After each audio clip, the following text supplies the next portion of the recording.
Welcome to our channel. Today we how to activate color palette in Adobe Color, full guide step by step clearly.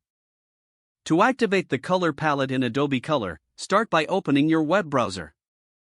Navigate to the Adobe Color website. Log into your Adobe account, or create one if you don't have an account yet. Once logged in, you will see a variety of tools and options on the homepage. Locate the Create tab at the top of the page and click on it. You will find different color harmony rules displayed on the left side of the screen.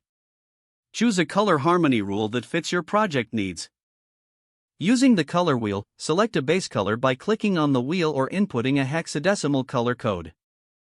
As you adjust the base color, observe how the other colors in the palette change according to the selected harmony rule.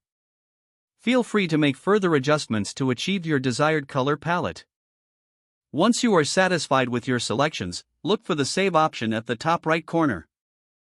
Click the Save button and provide a name for your color palette. After naming, you can choose to share it with the Adobe community or keep it private. Access your saved palettes later by clicking on the My Themes tab. Export your color palette by clicking on the three-dot menu beside your saved palette. Select the Export option, then choose the preferred format to download. You now have your color palette ready for use in your Adobe projects. If the page does not load, refresh the browser or try again in a private or incognito window. Make sure you are using the correct email address, then retype it carefully to avoid small typos. If your password is not accepted, use the Reset option and create a new strong password you can remember. Check your spam folder for verification or security emails, then complete any requested confirmation steps. Enable two-factor authentication if available to improve account security and reduce unauthorized access risk. After signing in, review your profile details so your contact information and settings are accurate and current.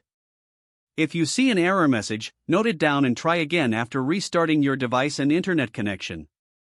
Log out when you finish, especially on shared devices, to keep your account and payment information secure. If the page does not load, refresh the browser or try again in a private or incognito window. Make sure you are using the correct email address, then retype it carefully to avoid small typos. If your password is not accepted, use the Reset option and create a new strong password you can remember. Don't forget to like this video and subscribe to our channel for more step-by-step tech guides.